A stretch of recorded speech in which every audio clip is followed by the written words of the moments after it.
call the meeting of the Amherst School Committee to order at 6:31. So what I would like to do is do a roll call. So when I say your name, please say present. Jennifer, Present. Katie, Present. Roger, Present. Gabrielle. Present. Thank you.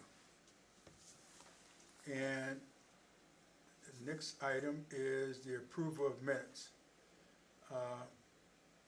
And those are here. Now, these minutes, which were 7:24 and 10:3:23, the 7:24:23 minutes.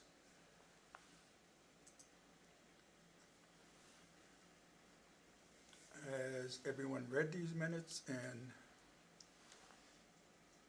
I don't expect that the new members would have been present, so you, in terms of approving the minutes, that would not be for you. You can just abstain. All right? So all those in favor of approving the minutes of the meeting on Monday, July 24th. Please raise your hand.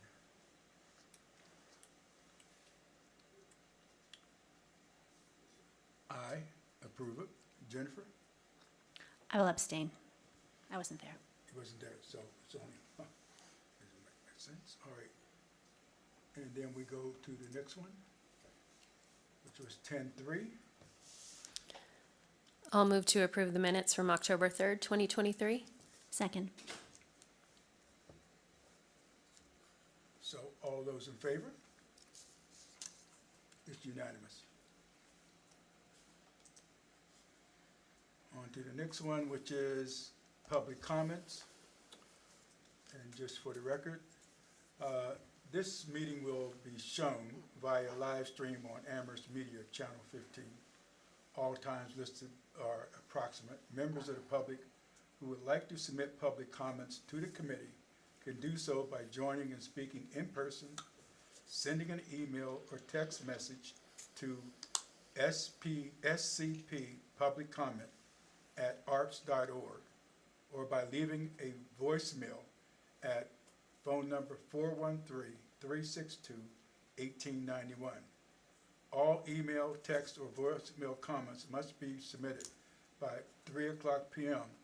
Tuesday of the meeting, the day of the meeting. The message should include their full name and town of residence. Public comments will be either shown on the screen for viewing or played at the meeting for no more than 3 minutes per comment. All public comments submitted will become part of the public record. And I do not see anyone here to make public comments, and I did not see any on the site. Next is superintendent update.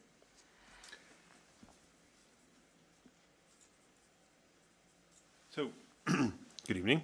I'll be rather brief. It's open house season, and so Crocker Farm had their open house last Thursday evening. Fort River has theirs tomorrow night at 6 o'clock. Wildwood will have theirs on Thursday night at 6 o'clock. I've been able to go to several of the open houses. I didn't make it to Crocker Farm last week. I was in Pelham. They were having theirs, and there was a Pelham School Committee meeting, so I didn't make that. I'll try to make it to Fort River tomorrow night, try to get a little bit of Wildwood in on Thursday night before other things occur that evening. So that's the main thing that's happening in the short term. Don't have any other sort of news and notes to report relative to the Amherst elementary schools. So I'll keep my report very brief. We'll meet in a couple weeks. I'll have more for you then, and we'll get into it more detail. But I'm happy to answer any questions people might have about either about open house or anything else. Anyone? Chair's update. I don't really have any, except to say that information that we have been trying to get to all of the new members. I hope that you have it. Also, if you haven't gotten anything such as the ones that I sent out related to the documents on board docs in terms of policies, please let me know. There were two of them that I thought were particularly important, and I sent those out to you.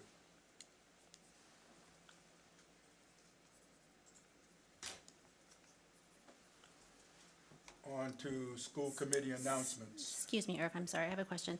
I don't think I received any email from you recently regarding policies. That's because I sent it only out to new members. Okay, All right. fine. Could I ask a clarifying question, Irv? Yes, Could you just be a little bit more detailed, because we've gotten a lot from you lately? Are there specific, one is titled School Committee Authorities, right, and then the other one was Powers and Duties, okay, those two. thank you.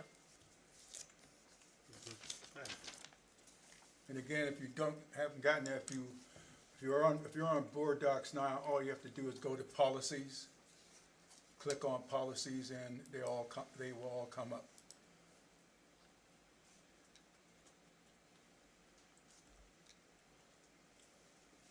All right, school committee announcements, are there any? Jennifer? I just have a suggestion for the chair, if you might describe for our new members what this agenda item means and what someone might typically share what a school committee member might typically share in this agenda item, since it's a standard one for us. It's a standard one, and it's really any school committee member can say, I have this that I would like to announce that you know about, that's happening in the school community that you think might be of interest to the rest of the school committee. Basically, it's I have maybe a few things. Yes. But already happened, if that's okay, to That's acknowledge. So last Wednesday was International Bike to School Day, and a lot of the elementary schools, and I know the middle school as well, although I'll keep it to the elementary schools. And coincidentally, Fort River had their picture day that same day, which presented as a slight problem for folks who were concerned, and this is an issue of equity. It was concerning for students in particular who have hair that they could not restyle in a short amount of time. So oftentimes our black and brown students did not participate because there was a conflict there. So I'm just bringing that to the table. I know International Bike to School Day is set every year.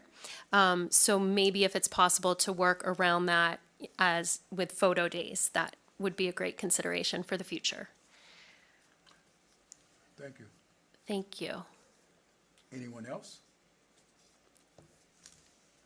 All right, new and continuing business, and under this topic, generally there are new things that either the chair or school committee members would like to bring up in terms of things that we might want to be discussing.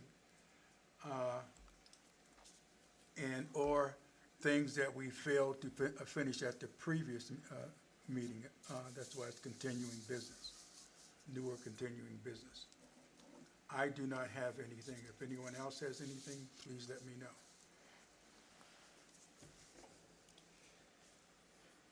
If I could ask a clarifying question again, in terms of the district calendar, I'm assuming that's done at the regional level and not at the Amherst level?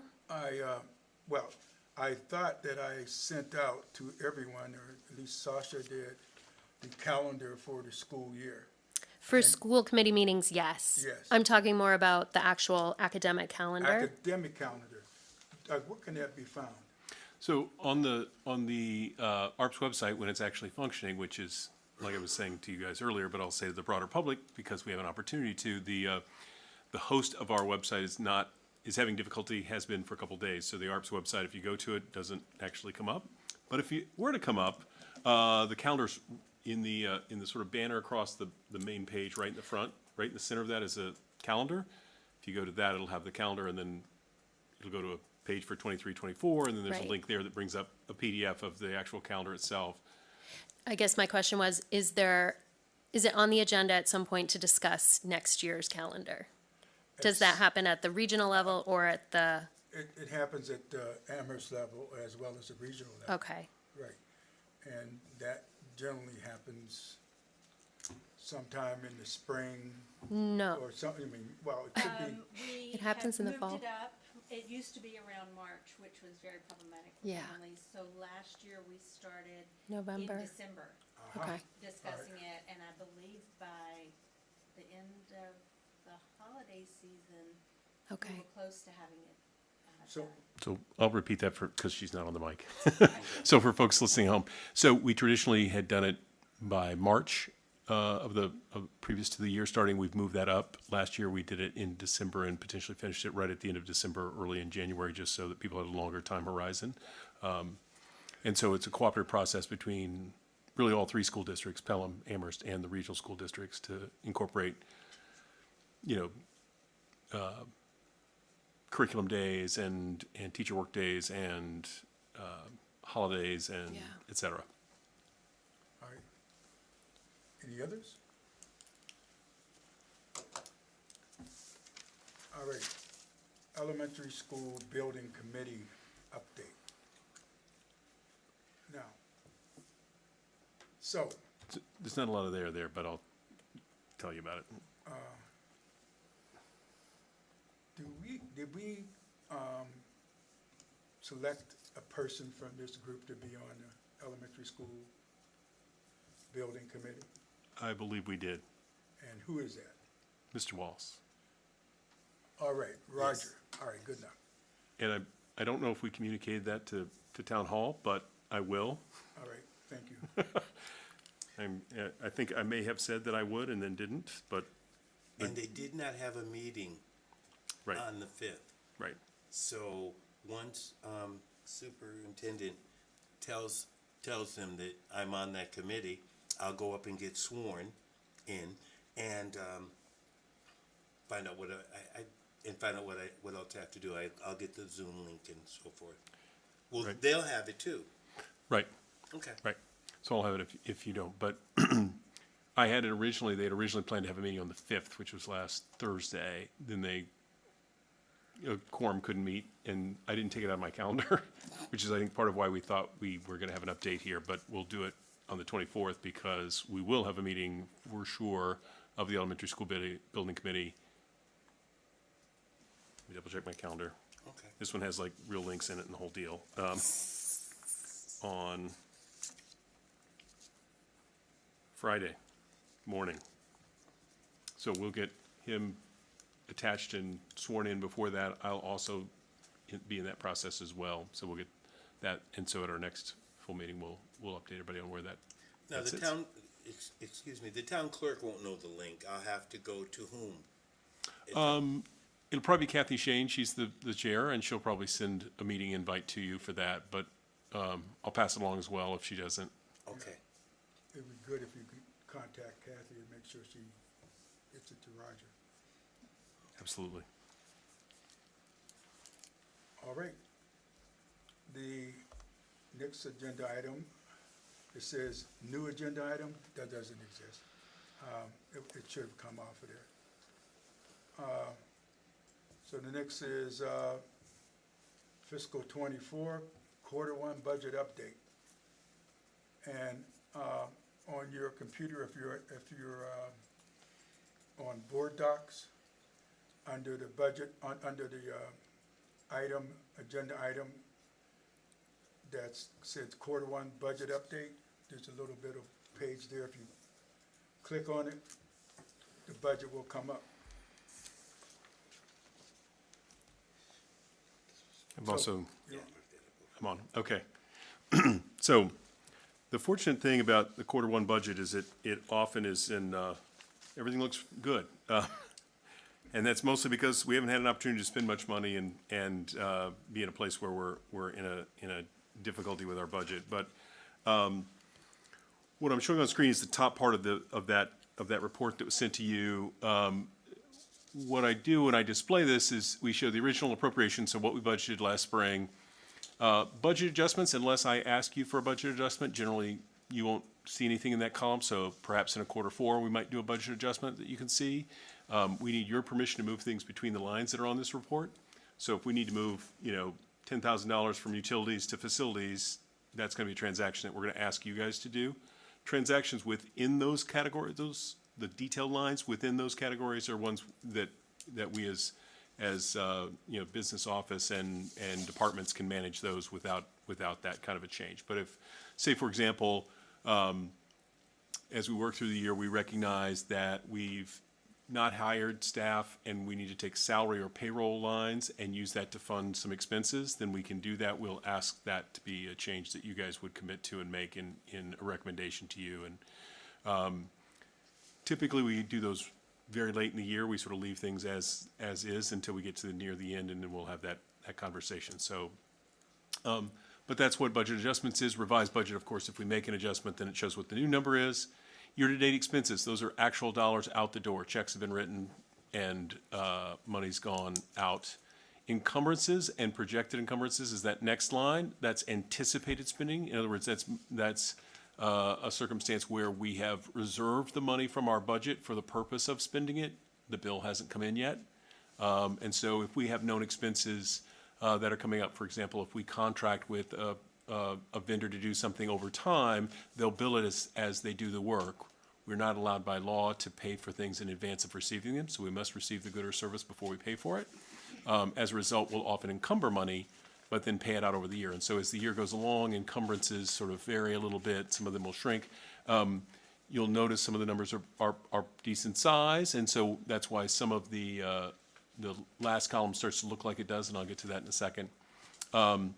The I didn't change that column header. I knew I'd miss one. I always miss one. It should say FY24 expenses.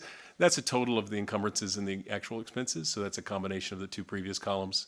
Available budget is if you take, revised budget and subtract the spending, that's what you get left, and then the percentage of budget used. So if we're at the end of the first quarter, theoretically, if we spend our money perfectly smoothly across the year, let's say 25%, write down all the columns.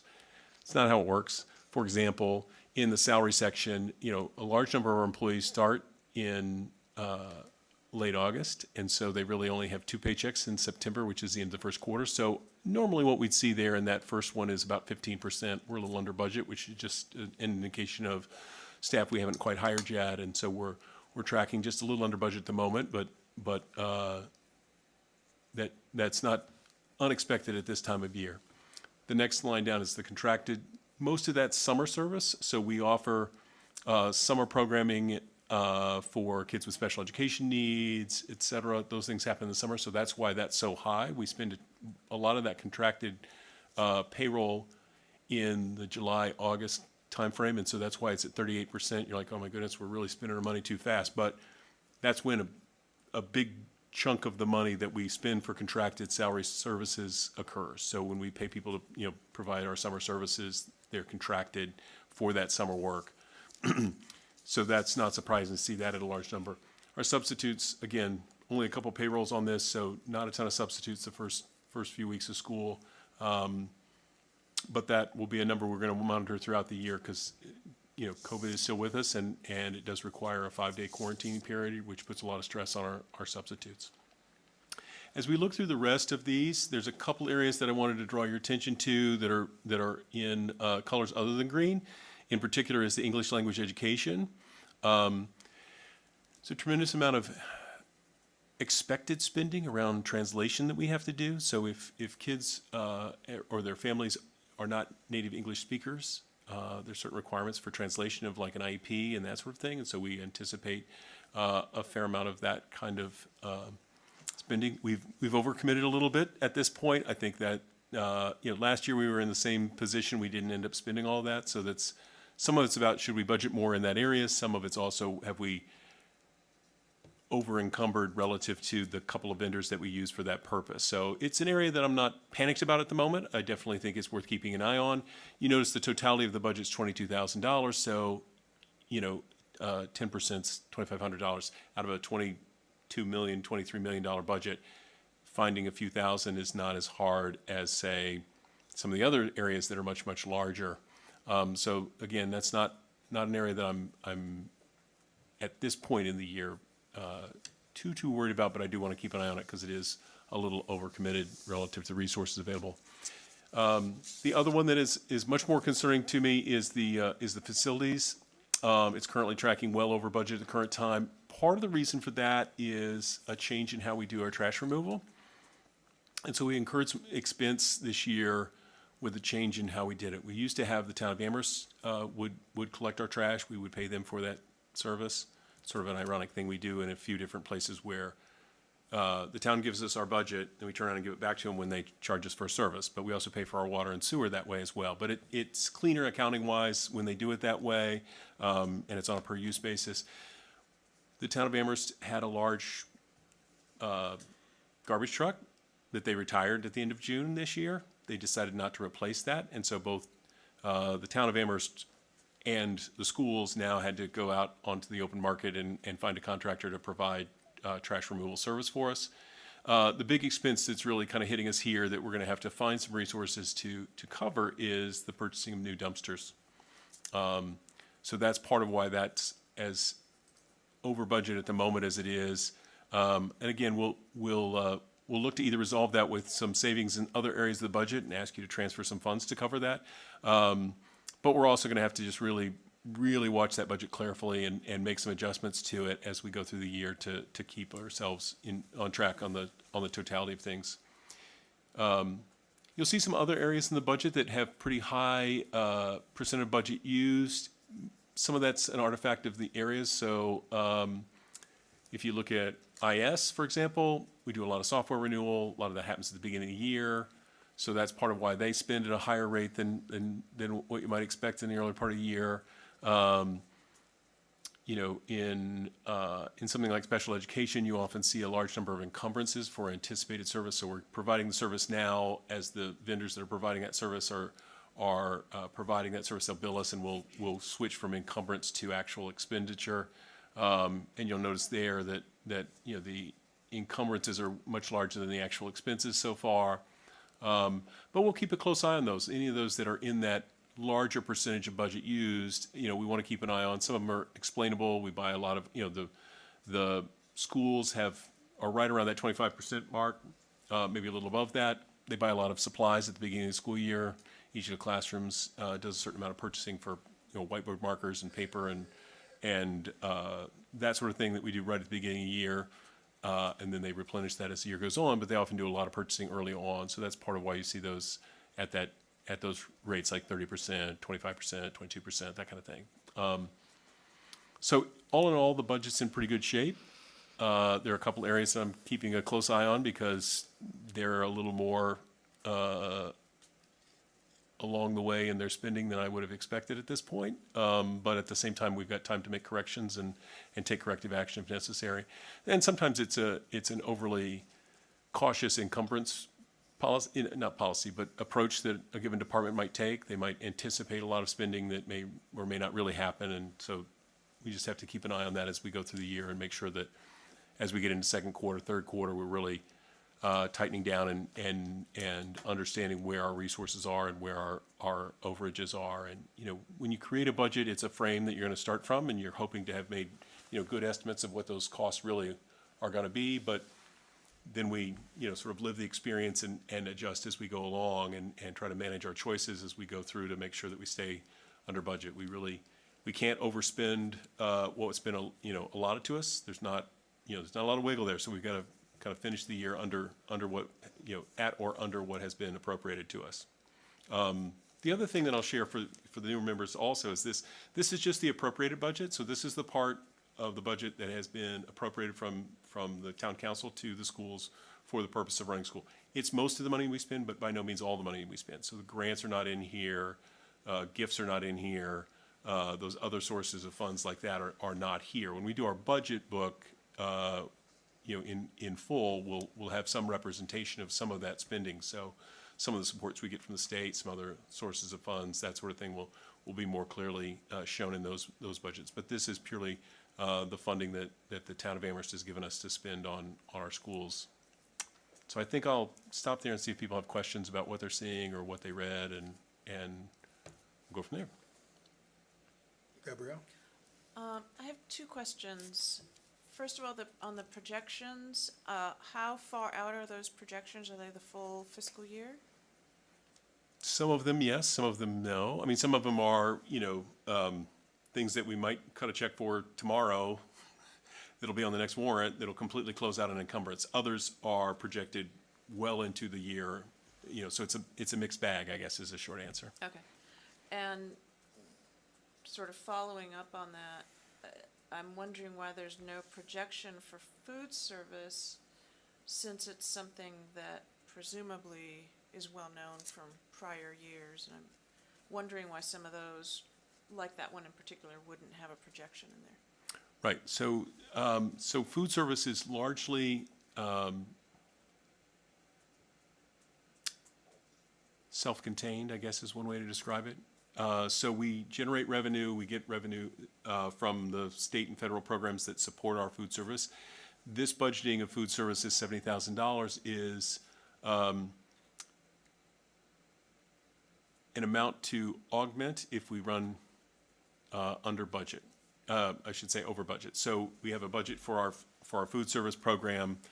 It anticipates, and of course this has changed, so we'll say before the pandemic, when we actually charge kids for lunch, we collect revenue from kids and adults, and we'd have our costs and we'd have our reimbursements from the federal programs, both for breakfast and lunch, and so we're trying to kind of balance that like a small little business in some respects. Not so small, but moderately small.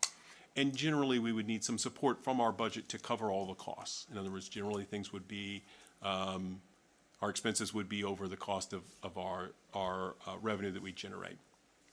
So since the pandemic, we've had the fortunate circumstance, and I would strongly hope that we continue this, and I think the state legislature is definitely committed to this, but it'd be better even if the federal government did this as well, to make free lunch for all students. Our participation rates go way up with free lunch for all students. And with the more kids taking meals, there's no kids that are going hungry that forgot their lunch money or any of that stuff. It goes away. You just come in and you have lunch and you are ready for class because you got the things you need to eat. And so that's really helpful because when we serve more meals, we get more reimbursement. That makes the program much more cost effective. So, there's an economy, the more meals you serve, it sort of becomes much more economical because your labor costs stay about the same. Your food costs go up somewhat, but your reimbursement also goes up. And so we've been fortunate over the last couple of years to be in a circumstance where we haven't needed as much of that support to make the program viable. And we'll see how it plays out. We'll probably start, modeling our food service a little different in fiscal 25 and ahead if we think these reimbursements from the state are going to continue to be what they've been the last couple of years.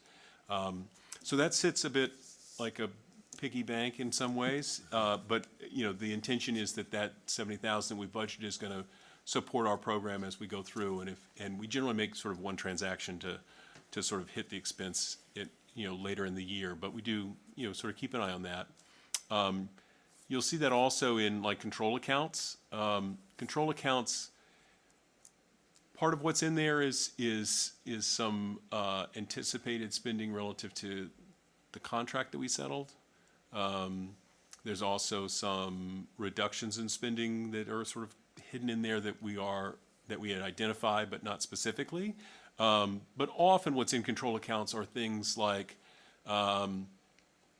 if we have a degree change and we need to cover that cost, or we have a merit award, usually small items of a few $1,000s here or there for specific awards, or maternity costs. So if we have some maternity leave and we need to cover some of the cost of the substitute that covers them for that 8 or 12-week period, that helps as far as trying to anticipate and cover that's above and beyond. So our control accounts carry that. Oftentimes that will sit with very little actual spending in it until near the end of the year when we sort of sort out how much of those particular things have needed to happen or have happened.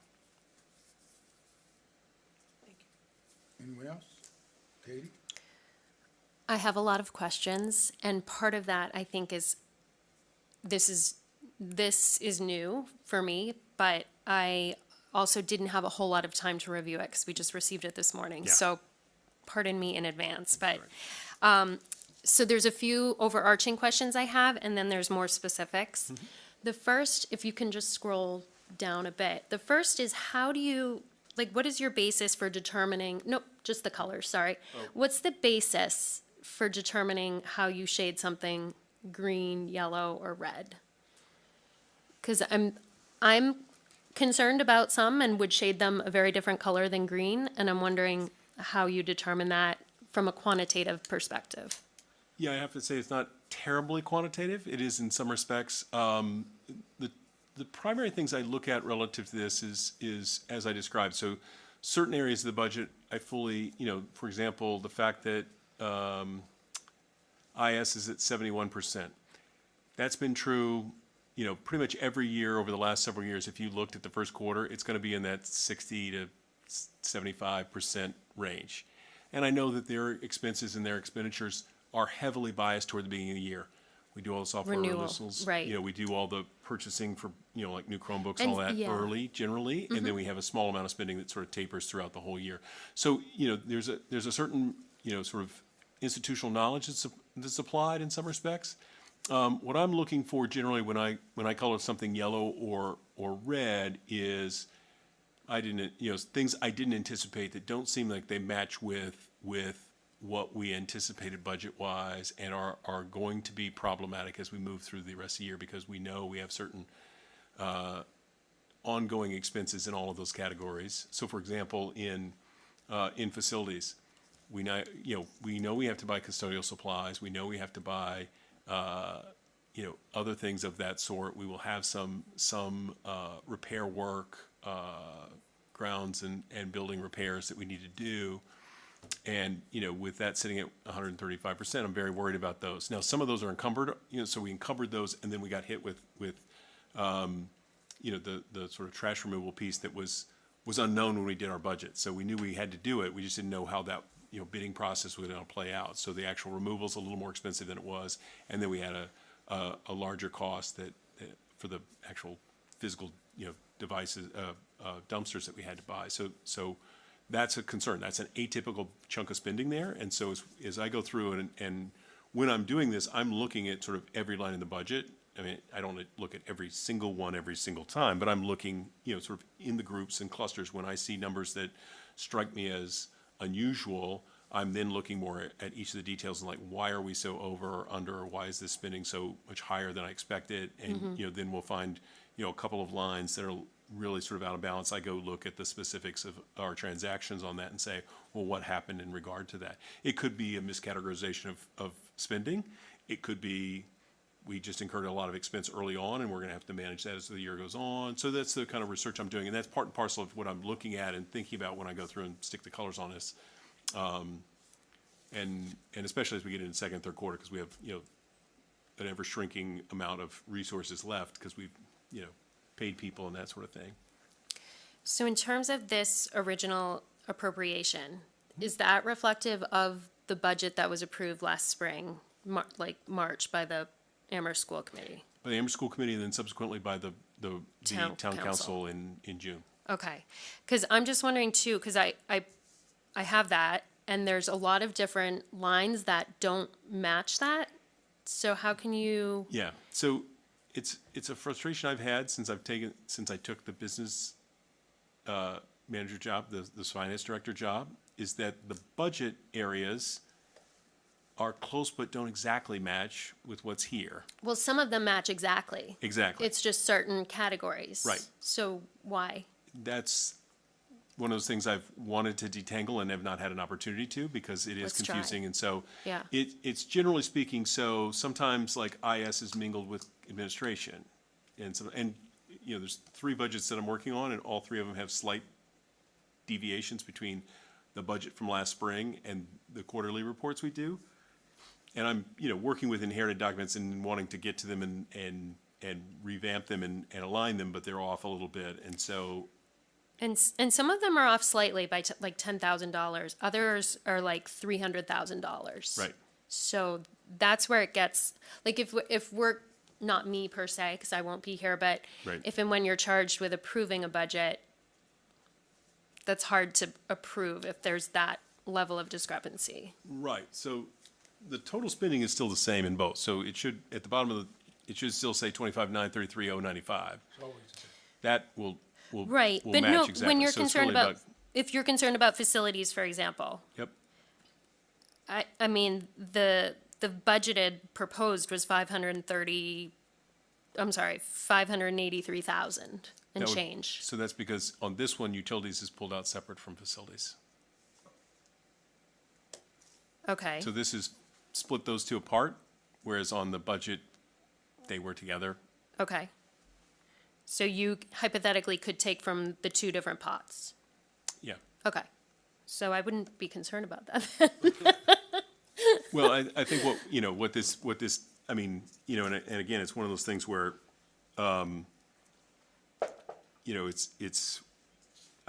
I've noticed those same differences over the last few years and gone, we really should fix that, because if you go back to the budget, you're like, wait, some of these don't quite line up. But in some ways, things are shadowed out in more detail here. So for example, facilities and utilities are separated on this, but they're not on the other. Whereas, within Crocker Farm, Fort River, Wildwood, there might be differences there with regard to, because in those three also carry some of the special education or curriculum kind of costs that are then not included in the district-wide special education costs. And I'm not sure in the budget whether or not we separate out the school-based special education from the district-wide special education, or if we put all of the special education together. So I appreciate the point, and if opportunity avails itself, we'll try to realign this report with the budget. That would be helpful. Any other questions? I do, if I'm allowed to keep going. Yes? So let me just think. What, can you clarify in terms of those, for my own knowledge, because I'm not familiar, but district-wide, we've got, obviously this is the Amherst Public School budget, but then you've got district-wide, regional education and other That'd be regular district-wide. education. That would be What is regular it? education, Regular. which is, as opposed to regional. So it's That's a district-wide, li- regular, That's and a other. language issue we need to Yeah. work on. Yeah, What is regular? Yeah. Special education and district-wide support. So right. can you define those for us? I don't know if other people know, but. Sure. District-wide support includes, most of that is going to be things like, we're required to do transportation for kids that are in foster care or homeless. So lion's share of that is in that regard. There are other district-wide programs that we do around after-school programming, that sort of thing that fall, and so that's what's in there. District-wide regular education and other is mostly, oh, sure. Yeah, I haven't looked at it in a while, so now I'm going to draw a blank. The transportation for foster care, that's supported by the district, or is it supported by Yes. DCF? No, it's supported by us. So we have an obligation to Okay. split the cost with so let me paint the picture a little bit. So if a kid is attending our schools and becomes homeless, which includes doubling up, a number of different things like that, Homeless, yeah. or is placed in foster care, they have a right to continue to attend our schools. Mm-hmm. So let's say they move to Belchertown. So now we've got to get them from Belchertown to here. We split that cost with the sending district, generally speaking. Okay. So transportation arrangements are made. Sometimes we carry the full cost. They pay us back. Sometimes the vendor who provides that transportation, because oftentimes it's going to be a third-party vendor that does that for us that we contract with. Sometimes they'll just split the bill when they send us the billing, that sort of thing. And that can vary pretty significantly from year to year as to how much. And we've had years where we've had no foster costs and all homeless transportation or McKinney-Vento transportation, and vice versa, and a blend of the two. So it can be a bit of a mixed bag in that regard. Okay, thank you.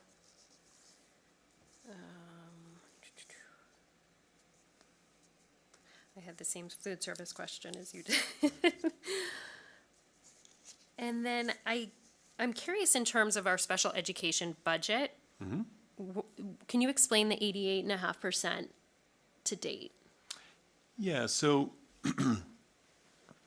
I've actually applied a fair amount of external resources to that budget, or it would be decidedly worse. So district-wide special education includes some of its internal, costs to cover technology for special education, like assistive technology. It can cover transportation costs for special education. So if we have to send students either across district or out of district, it includes the tuition to out-of-district placements. It covers the cost of contracted services. So if we don't have a particular kind of service, so let's say we need to do a special education evaluation, but the student is a native Spanish speaker, and we don't have someone on staff that can do that, then we contract that service. Because And that falls under special education? yes, because it's an evaluation for an IEP. It's a special education cost. Isn't there a diagnostic first given for English language learners?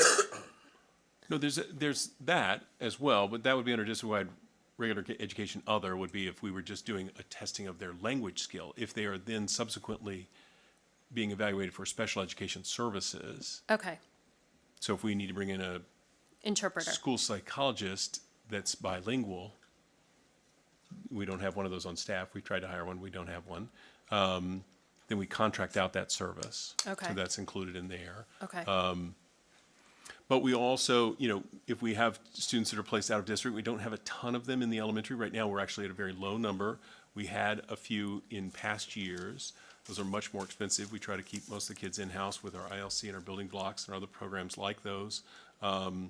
We have some transportation costs associated with kids attending a school. It's not the one nearest to them. They're sort of, default school as we do those kind of programs. What was I going to say about that? Sorry. But if we do have kids placed out of district, then their transportation costs, their, if they need a van monitor to go with them on the van to the placement, the cost of the placement, all those things are additional costs that go into that broad district-wide category for special education. okay. The other thing I would say about special education generally is that they're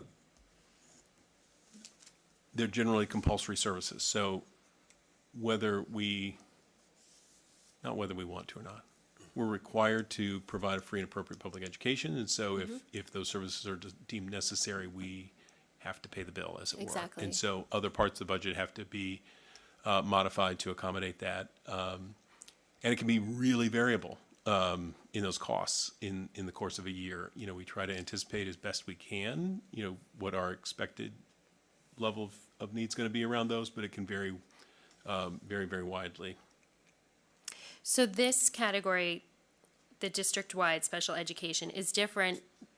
Is it different than the expense accounts that were listed last spring under special education? Good question. It looks comparable. It says 190,000 and There might change be some last spring as there may be opposed a to small amount 182. there may be a small amount of building level special education costs Okay. that are included in the one from the budget. I'll have to look at that.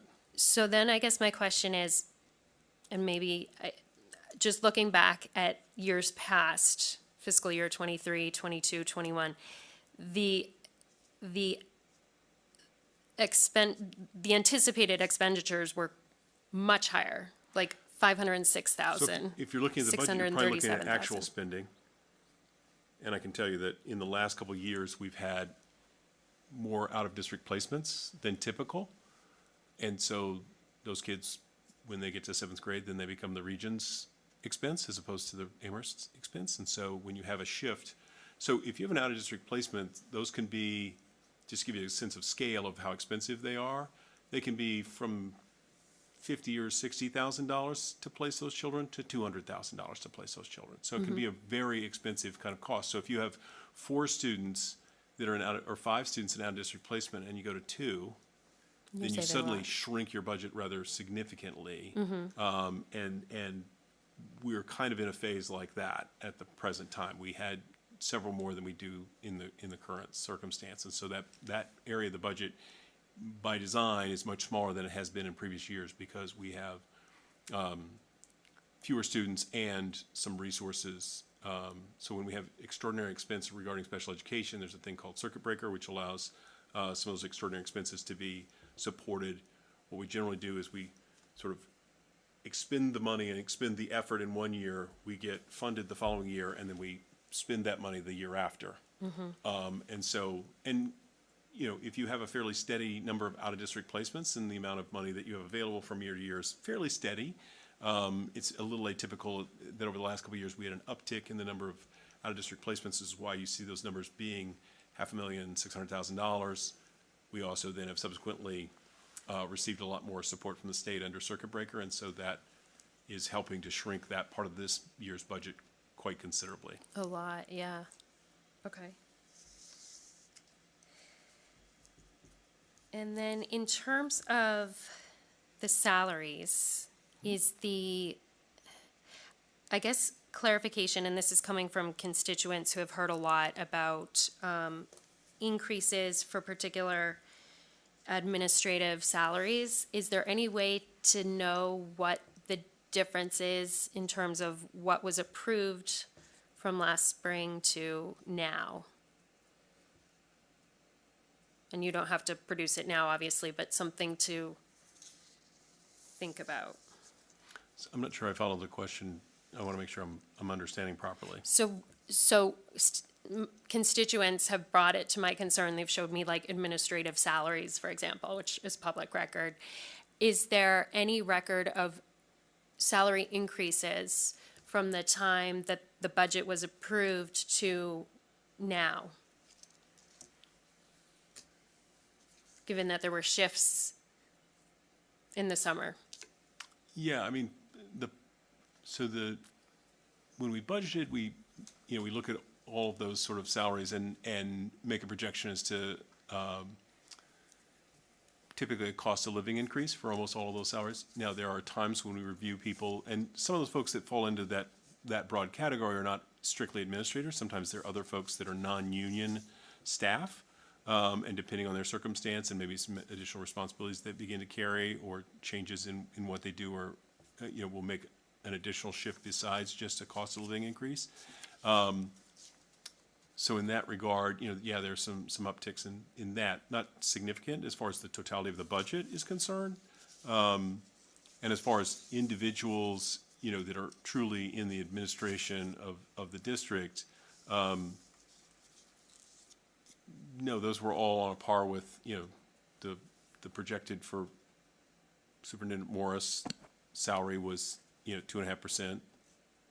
The baseline for others were at like 2.5%. They all are still at that. So I don't think there was any significant unanticipated hires in administration that would have, necessarily at this point made any change in the budget. I mean, there'll be some, but not at this point. I think that's a key statement. We'll don't want to get too far afield on that topic, but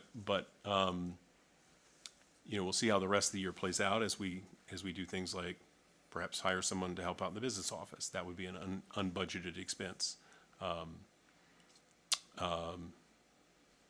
So that would be an addition to that. So we'll see some uptick in those for sure, because we'll have some need to cover some work.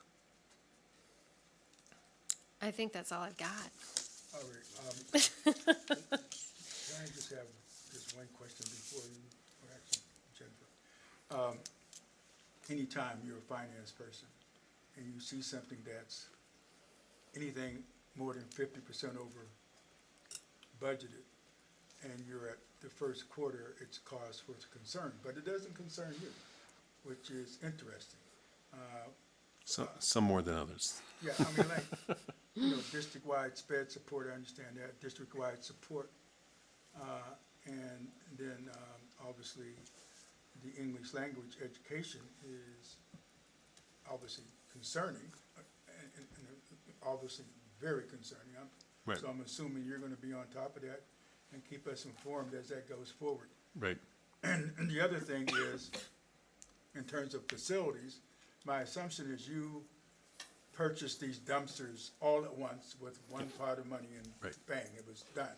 Right, And that then leaves the continuing payments that you're gonna have to make for Right.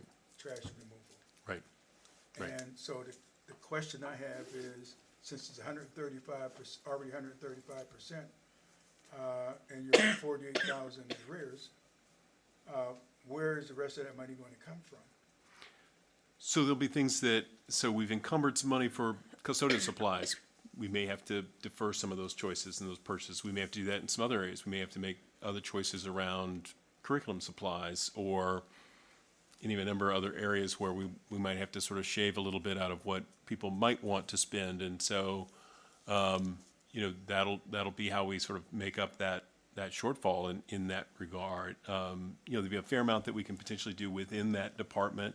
You know, there may be, as we get through the year, there may be payroll savings. So one of the things that comes up in particular with facilities is while we have budgeted for a plumber to be on staff, actually it's a split position between two districts, but we haven't been able to hire anyone for that. So there's a chunk of payroll that's up in the salary section, making our salaries be lower than anticipated. But then we have to contract that service out to some other third-party company to come and do some certain plumbing projects with us. So we'll either have to make fewer of those changes. You know, sometimes you do things that you'd like to do, and then there's some things you have to do with regard to those things. But we also may have to transfer some funds from payroll to cover those kind of things. I think the other thing I look at is encumbrance versus actual spending. So one of the reasons that facilities is in red is because their actual spending to date's pretty high, and part of that's because we actually cut the check to the people for the dumpsters. So that's a real cash out the door sort of thing. Encumbrances still have the flexibility to be trimmed or reduced if we need to. So we may have to make, but there may be hard choices to come in our facilities budget or our utilities budget or any of these other budgets as we work our way through the year.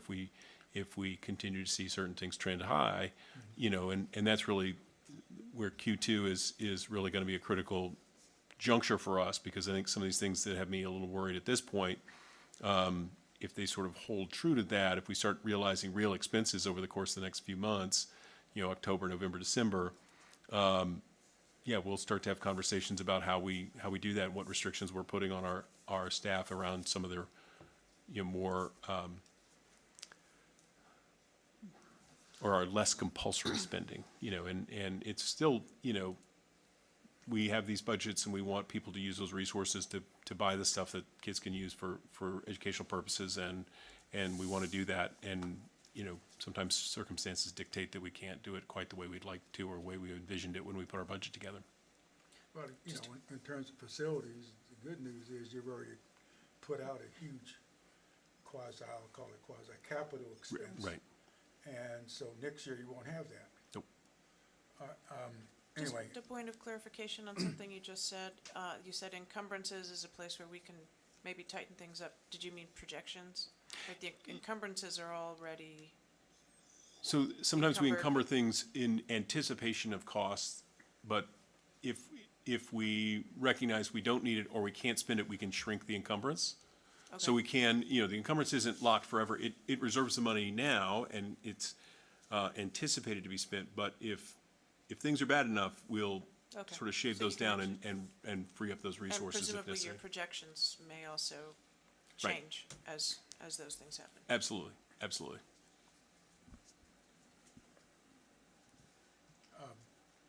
Jennifer? So back on the facilities line, can you explain again why the town of Amherst retiring a dump truck is causing us to be in the red? Sure. So dumpsters are like $5,000 each. That was not budgeted. And you have Crocker Farm, Fort River, Wildwood, at least one, if not two at each. So, you know, 5 times 6 is $30,000. That's an unanticipated cost that we had in our facilities area. That's the biggest thing. The month-over-month charges are a little higher than what the town was charging us, but Okay, but so we paid the town to take our trash away, but then they retired a dump truck and they said, sorry, we can't do it anymore? So we have to store it in dumpsters? No, we had dumpsters before, but because we've contracted with a new vendor, they want their dumpsters, not our dumpsters. And a And- lot of them needed And so replacement the anyway. the town can no longer service us because they retired a dump truck. That's correct. They also don't service town hall, so town hall's taken on the same sort of expense, so they've had to go out and contract with a third-party vendor. New Sure. dump trucks are really expensive, Yeah. so there was a judgment call they made relative to that. They meaning The town. town council. Well, I mean, it's, I doubt that the council was specifically making that choice, but it would have been a capital request. And I think that, you know, in the capital process, they decided that replacing that truck, there's other things that go along with that. So you have this truck that it's a huge capital expense, but you also have someone that drives it. And there's some, smaller scale trash collection they still do around town. But on that scale, they sort of did the math on, what would we, what's this person do for how much of the week, the maintenance repair costs of the truck, the capital cost of the truck. So they're looking at the calculus of that versus the long-term cost of having someone else do the trash pickup. And they made a judgment call as far as how their budget, it best fits their budget over the long haul. Maybe a topic for the future, but I'd love to know how this new trash pickup company, the whole impact on recycling and other ensuing issues, I guess. Non-related to the budget, but. Right. Right, it would be instructive for you to go through the economics of trash pickup and who does the trash pickup and how that comes about. It'd be very instructive for you to go through that. For all of us. Yes, if you're interested, I've been through it, and it's I'm rather I'm a town dump interesting. person myself, and I know I'm Yes. making, saving major money by not getting my trash picked Right. up, Yeah. but. Jennifer, I have one more small question, or one more question. Okay, so ELE, English Language Education, it's only $22,000, but it's yellow, and you mentioned translation services. Does translation include both translating written documents and interpreting for families that Live need it? interpretation? Yeah. Yes. Okay. So there are,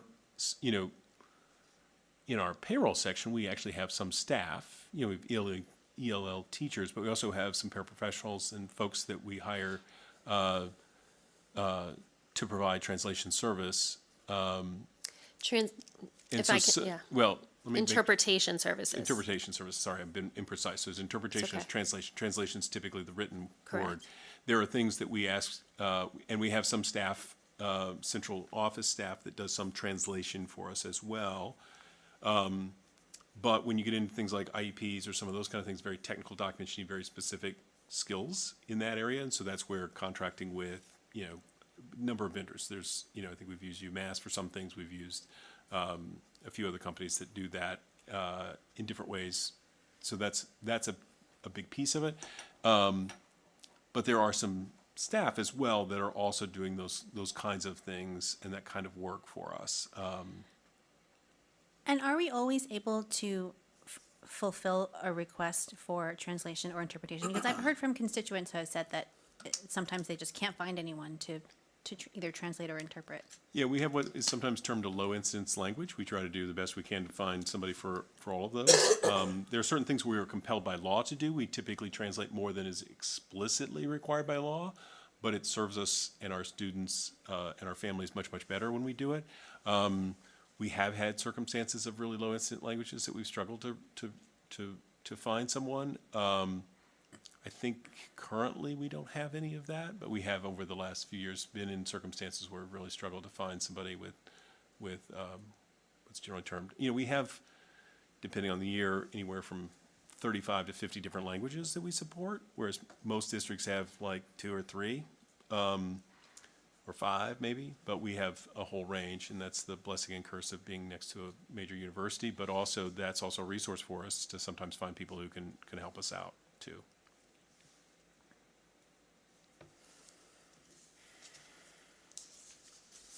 anything else? All right. If I could just add one thing, especially for the new folks, if you guys want to reach out to me with other questions, if you think of other things and you want to just sort of ask and kind of go through this and, like you did a bit of a comparison between budget versus this, we can kind of dig into that. Don't hesitate to either set up a time or call me and we'll try to find a time to go through some of that. happy to do it. I know my questions are not unique to me though, too, so I think broadcasting it has some value. But thank you. Yeah. All right, next. And by the way, it's really good to sit down with Doug. I mean, a lot of people are not budget and finance nerds. And it's good to have someone ask the kinds of questions you ask. Because it keeps everyone, those of us, those who are not really educated in terms of budget and finance, really don't have an understanding, even ask the question. Further, nor do they go and do the kind of research you have done, Katie. Well, and So it was only, this is just an hour's time, so Right, so. yeah. there could have been a lot more. Right, but anyway, I commend that, and that's always good. It's always good for school committee members to verse themselves, especially in a budget. Well, and I think just moving forward, if there is way to get, like as we discussed, if there's way to get more clarity of at least having consistency across the labels of these categories, it would help allow to compare and contrast different quarters to different quarters and such. All right, thank you. All right, moving on, and I lost my, there it goes. Let me get back.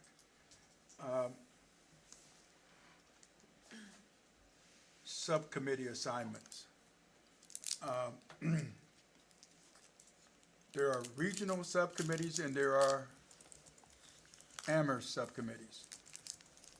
And so under Amherst subcommittees, there's the budget and audit, which reviews the annual budget, the capital plan, and fee requests that they receive in their reviews, and accepts the annual audit for the district. I'm sorry, Irv, which committee is that?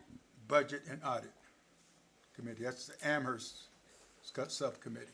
Is there a list we can post? I thought that I sent that to everyone. The spreadsheet that's posted on this agenda item does not have that. All right. Then that's my no, error. sorry, the email that you sent. Oh, yes. Does I not know. have that name. It should have been 4 sheets.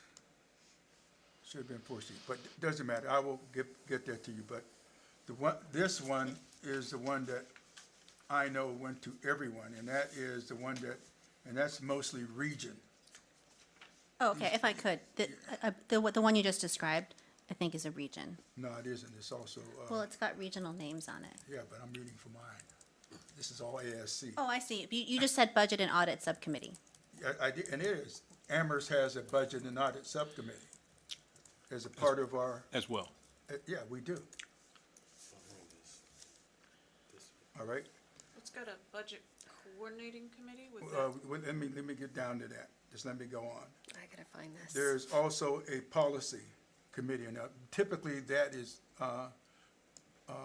blended in with the region so that you can do it together and also cover the policy needs of Amherst. Those are typically done together. Superintendent evaluation, same for superintendent evaluation. If you look at the definition and the description of superintendent evaluation on the form that I sent you, it's exactly the same as the one for Amherst. I'm sorry, Irv, I need to ask a clarifying question. The superintendent evaluation is not within the purview of the Amherst Subcommittee. No. Sorry, excuse me, with the Amherst School Committee, it would be, as you know, Union 26 in the region. I wonder if you're reading from the regional list, because the Policy Subcommittee, I've been a member on the region of the Policy Subcommittee, and we haven't had Amherst Subcommittee members. So And- I just want to make sure that we're, and like you had sent me this list that says ASC appointments, and it has Elementary School Building Committee, JCPC, BCG. It doesn't have the 3 that you mentioned. So I wonder if there's some confusion that's happening. No, there's not confusion. If you want to go on the Amherst, on the policies and look under Amherst subcommittees, you will find that. There are 3 that are listed, budget and audit, policy, superintendent evaluation. Now, at some point, when I went through this and looked at it, I thought, well, you know, we have evaluation for superintendent for the region. I think you're looking at the regional school committee one, not the Amherst school committee one. Everybody keeps saying that, and I don't understand why people keep contradicting me. I keep saying that this is the ASC one. And if you want, and if you look at the region, which you all got, We got both. We got both. did you get the ASC one also? Yeah. Yeah, Yes. I'm looking at the ASC one. And that's what Jennifer just read. The one you just read, the three top ones. Right. Budget and audit, policy, superintendent eval, those are labeled under RSC subcommittees. All right, if they're on here as RSC subcommittees, the RSC subcommittee, there is a budget and audit subcommittee for the region. There is a budget and audit for the Amherst. There is an evaluation, superintendent evaluation, that we are required to do as an Amherst school committee. We, as the school committee, have subsumed that under union and region. But we have a representative on that committee. Which we would decide at a regional meeting, no? Right. Okay. So just to clarify, because usually I go to board docs to know what's gonna be discussed. But I did find the email you sent. Is this what we're looking at now? ASC appointments? ASC appointment, and there are only 3 of them. And if you go to board docs and look under policies, and then look up under subcommittees, and then look up under Amherst School Committee, these 3 come up. Because that's where I got them. And when you say 3, because I'm seeing, how many are there? 10. That certainly is not Amherst. Okay. It's certainly, and I know it's confusing, but all I'm saying, if you want to see what I'm seeing, go to board docs, go under Amherst School Committee, look under policies and under subcommittees, and under Amherst School Committee, these 3 come up. That's where I got it from. Now, I would like to move on and to go and the other one, there is another one, and it's called warrants. The Amherst School Committee has a person who reads the warrants, and that's coming up. And when we ended, before the resignations, the chair was reading the warrants. And I would like to be able to appoint another person this evening to read the warrant report, and that for these next upcoming meetings. The other one is BCG, Budget Coordinating Group, and that's an Amherst subcommittee, and we need to have 2 people attend those meetings. Now, I have a concern that the BCG, when it does get rolling, goes through the entire budget year, all the way up until the budget is approved. And that group is a budget coordinating group, not only consists of school committee members, but also town council and other areas of and other departments within the town. And it's all budget. So, I guess my thought is that, can we have either a volunteer to do warrants, so we can appoint one to do warrant reports?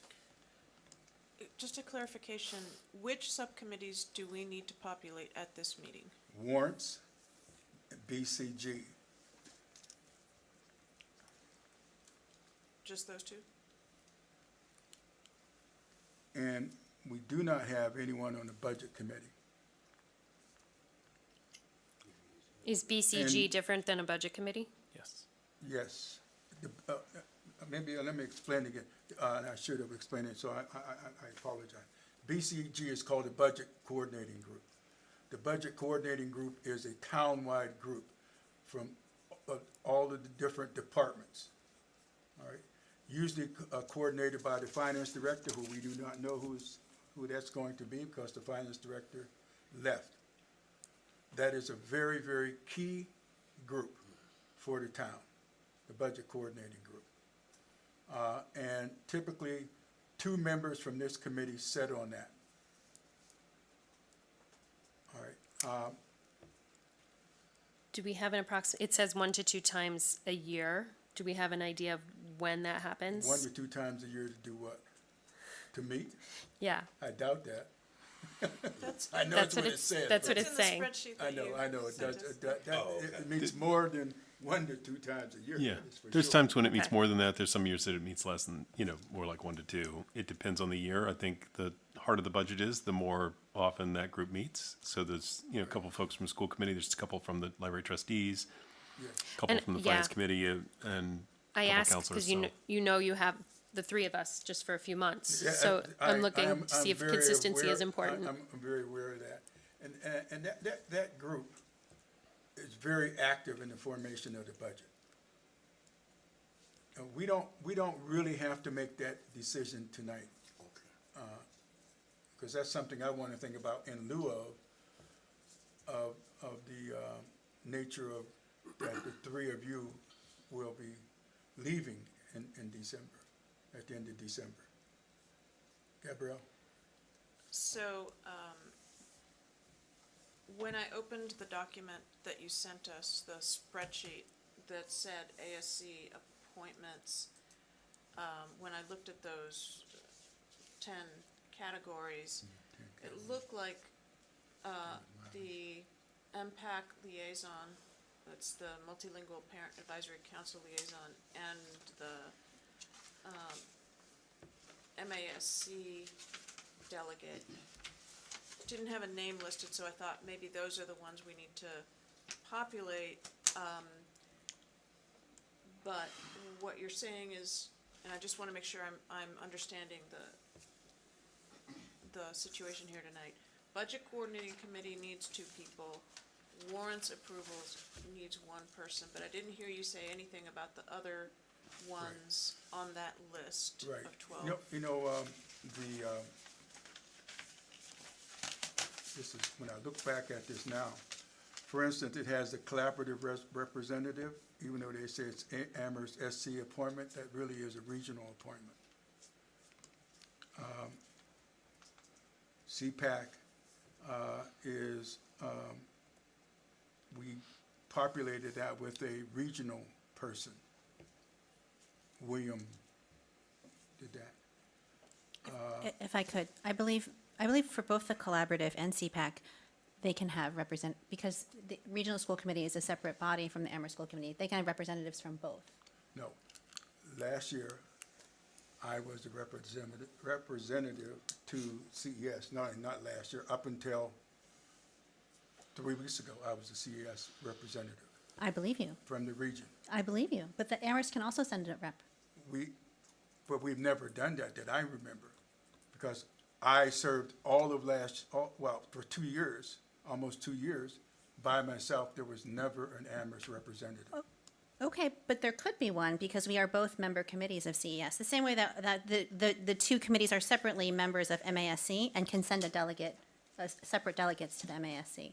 So I totally get it. MASC that's totally both. The region and Amherst can send representatives. That is true. But what I'm saying is that the tradition has been that Amherst only have 1 representative to the CES, the Collaborative for Educational Services, and that was me. There was no other one. No one ever said that there were going to be 2. But I tell you what I can do is I can check with the collaborative director and find out whether or not Amherst school system, would they consider having a representative, or is that even a possibility to have a representative from Amherst? The document that you listed in sent both. us, Yeah. right, the document that you sent us says each committee should have a representative. Yeah, all I'm saying is what tradition has been, and I cannot say whether the collaborative would agree or say, yeah, we'll go along with that. I can ask the question. Can I ask a clarifying question? In terms of the documents you sent us for both the regional school committee subcommittees and the Amherst school committee subcommittees, is this accurate information that's up to date? Because it looks like it's listed on both documents. Yeah. For instance, the JCPC, which is the Joint Capital Planning Committee, Which looks to be on, it says Amherst, yep. Amherst. Is that also seen on the region? Now, there's where confusion is, because the Joint Capital Planning Committee last year consisted of myself and Margaret Stancer. So was she the rep Actually, from Pelham? that was, you and me, Irv, were on JCPC. Last year? Yep, Yeah, it's right here. last year and for the past 2 years. Oh, yeah, right. JCPC were two of us. I was thinking about the budget subcommittee, which was the region one, which was myself and Margaret. Right. But JCPC definitely, you're right. 100% correct, and thank you. It was both of us. We were on JCPC. So back to your question, like what are we looking to fill so that we know what our options are? I mean, here's what I would like to feel. I want the warrant to be filled tonight. Warrant. I want to pass on the BCG. Where's my pen?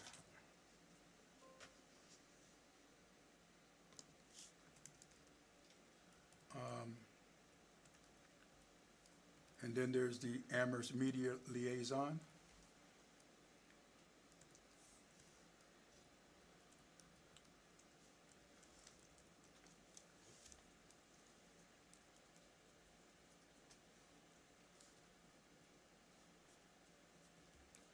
And given that Jennifer raised the issue of possibility of Amherst itself having a representative on the CES, I will check on that tomorrow.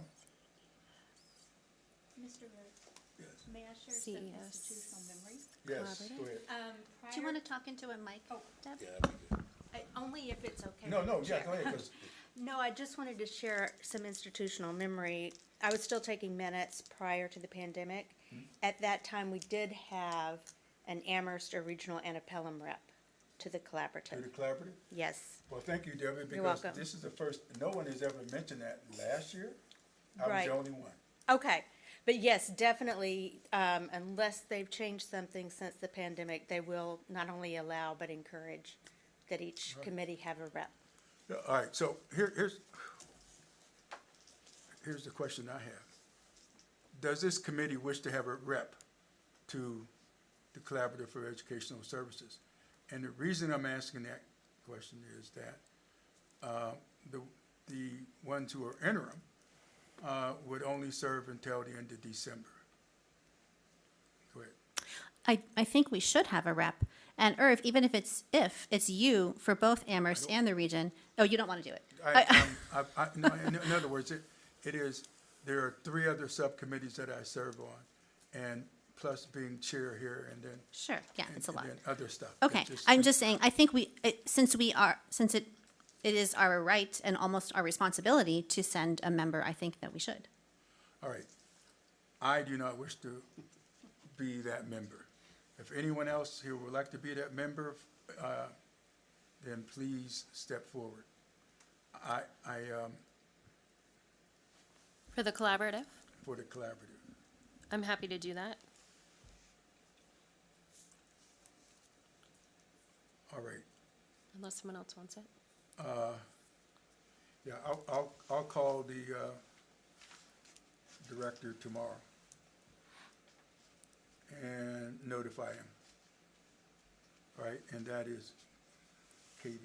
And is it safe to assume that their monthly meetings are different days than Yes, Amherst or regional meetings? I think they're typically on Wednesdays. I think so. I They're also during the day, aren't they? No, Are they in the evening? they're in the evening, Okay. It says, and they include meals. And if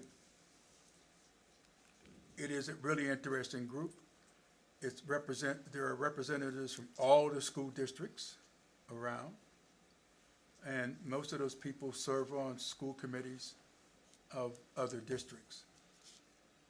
It's a large group, and they typically meet once a month in Northampton.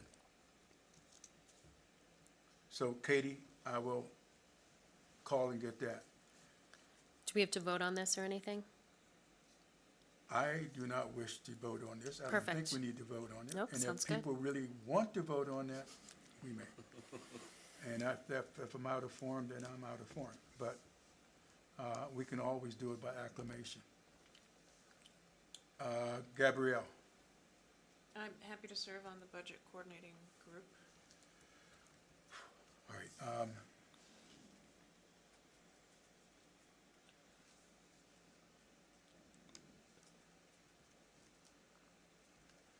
Gabrielle, may I just say, if you're going to serve on that group, would you agree to,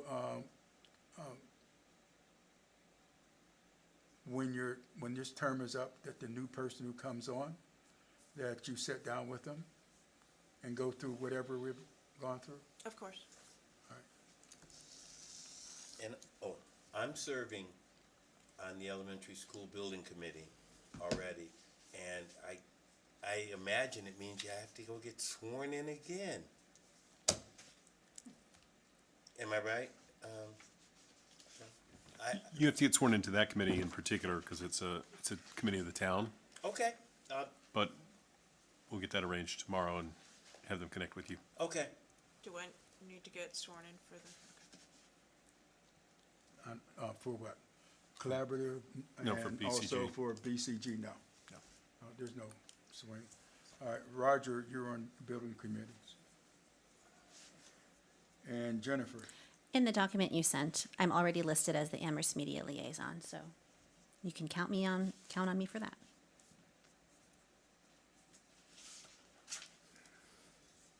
Are we looking for a multilingual parent advisory council? does that group, is it still meeting? Yes. Does anyone know? Yes. All right, They're quite active. all right, so, I'm happy to do that.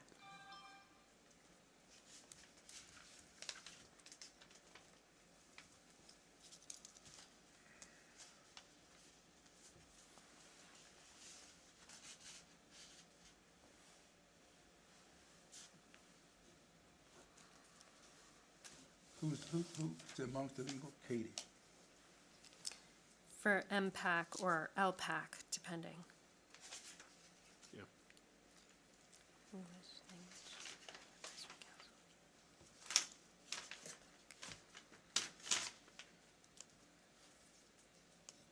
Interesting.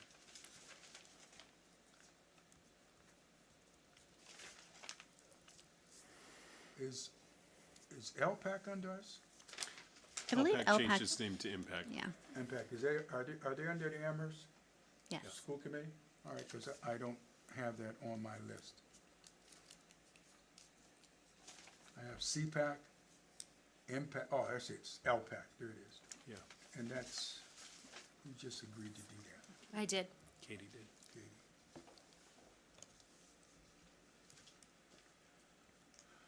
Jennifer, I've been doing warrants for the Amherst School Committee sort of by default, so I can continue doing them. bless you.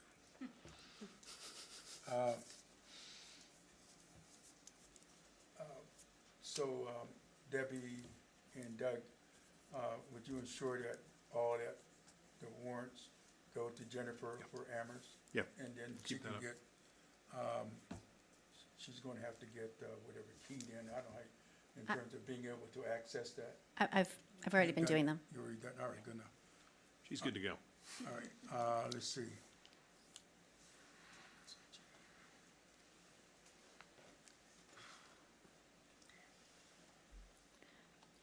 All right, so I'm gonna see here in terms of, the, JCPC. I kind of feel like we could wait, since they usually meet February, March. Right, I think we can wait to appoint members to that. all right. Which one was it? That's JCPC. JCPC. Yeah, that's what we do. We did it again. All right, that's it. We got them all. And I thank you for your patience. Believe me, and by the way, I will sit down with Sarah Bess and to make sure that, Sarah Bess is the chair of the region, that we don't have any overlaps. Okay. If I may, or I think it's okay for there to be overlaps. Like, I think it's okay for the same person to be the Amherst rep and the regional rep, for example, on MPAC. You just have to wear both hats when Right, you're. I just want to make sure that we don't have more than the number of people. I don't want to have 3 people when we should have 2.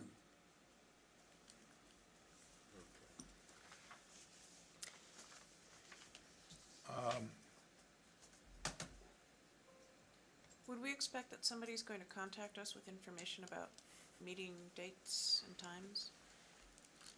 I would think that that would be appropriate, and Debbie, would you mind taking a note for me to get me some information on the meeting times for the various subcommittees? And then I can get back to you. And would these be on the district calendar? They don't have to be. Okay.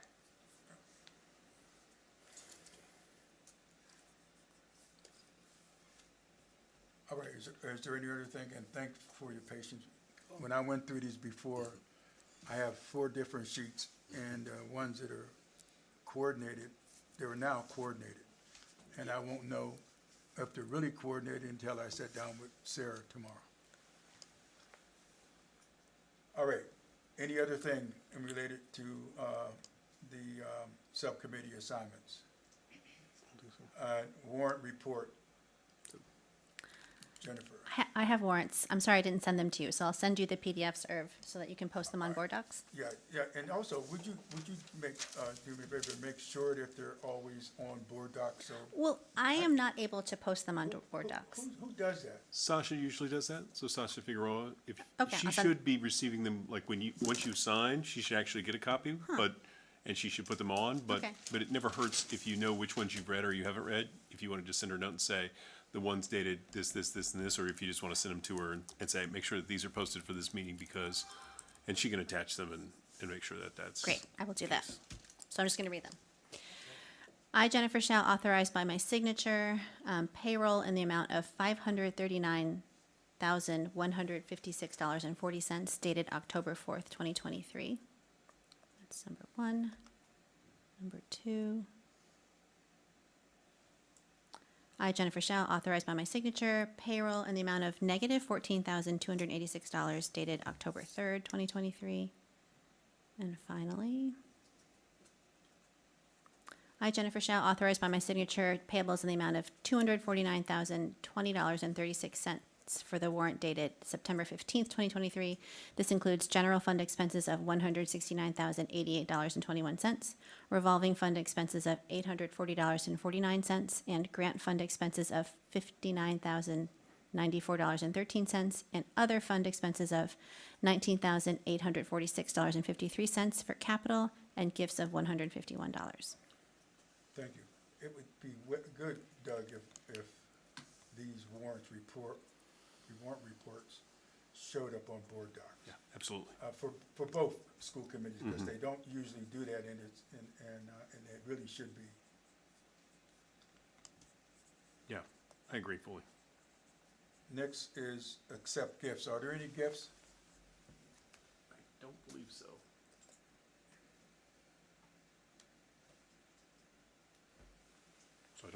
Not this time. All right, no gifts. So, I will entertain a motion for adjournment. So moved. Second. Been all in favor? Thank you all. Thank you.